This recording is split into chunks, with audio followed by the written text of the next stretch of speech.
اللہ صلی اللہ علیہ وسلم نے ہم کو یہ بتایا کہ اخلاق صرف رہبانیت کے گوشوں کے لیے نہیں ہے، صرف خانقاہوں کے لیے نہیں ہے، بلکہ اخلاق دنیا کی زندگی میں برتنے کے لیے ہے۔ تم دنیا میں اگر تجارت کرتے ہو تو تجارت میں وہ اخلاق برتو جو گوشہ عزلت کے اندر پہلے برتنے کا خیال ظاہر کیا جاتا۔ تجارت میں ایمانداری کرو۔ آپ نے ہدایت دی کہ تمہارے مال میں اگر عیب ہے تو تم بیان کرو خریدنے والے سے کہ میرے مال میں یہ عیب ہے، اس کو خبردار کر کے بیچو۔ یہ نہیں ہو سکتا کہ تم اس کو اگر خبردار نہ کرو اور بیچ ڈالو اور پھر خدا کے ہاں تم حرام خور نہ قرار پاؤ۔ اسی طرح سے آپ نے مثلا عدالت ہے،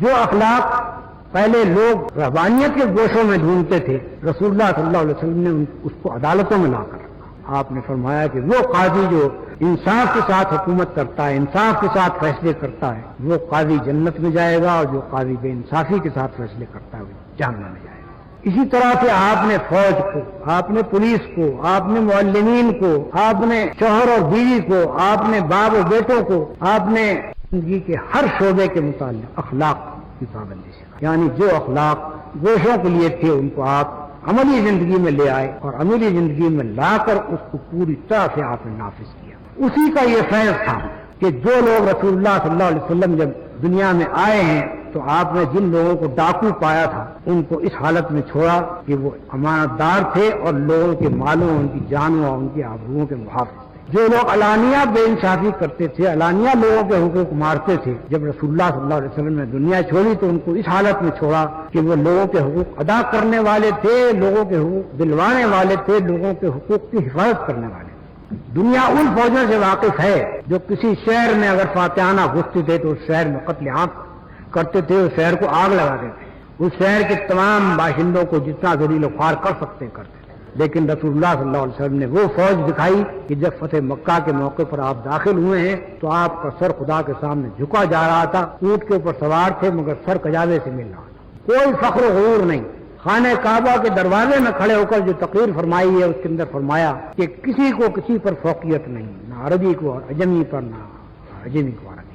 تمہارا جو اللہ تعالیٰ نے تم سے اس جاہلیت کی نخوت جو تمہارے اندر سے آج دور کر دی، تم سب انسان ہو اور انسانوں کے درمیان عزت والا صرف وہ ہے جو تقوی کرنے والا ہو۔ جو لوگ کہ رسول اللہ صلی اللہ علیہ وسلم کو 13 برس تک عذاب میں مبتلا کرتے رہے، طرح طرح کی سزائیں دیتے رہے، یہاں تک کہ گھر سے نکال دیا، اور جو لوگ کہ 8 برس تک رسول اللہ صلی اللہ علیہ وسلم سے لڑتے رہے، جب فاتح ہو کر آپ وہاں پہنچے تو آپ نے پوچھا کہ تمہارا کیا خیال ہے کہ میں تمہارے ساتھ کیا سلوک کروں گا؟ انہوں نے کہا کہ آپ کریم ہیں اور آپ ہمارے بھائی ہیں۔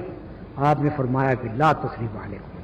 آج تم سے کوئی معاوضہ نہیں، جاؤ تم سب آزاد۔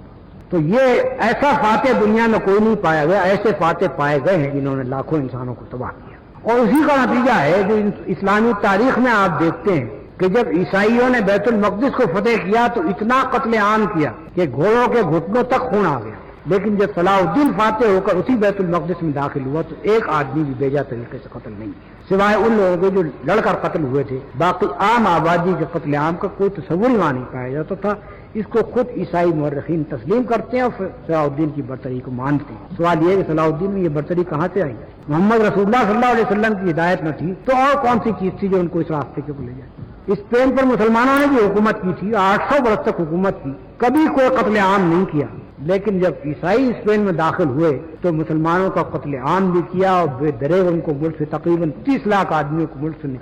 نکال دیا۔ باقی لوگوں کو زبردستی عیسائی بنایا گیا اور تمام وہاں کی جو مسجد کلیسا بنا دیا۔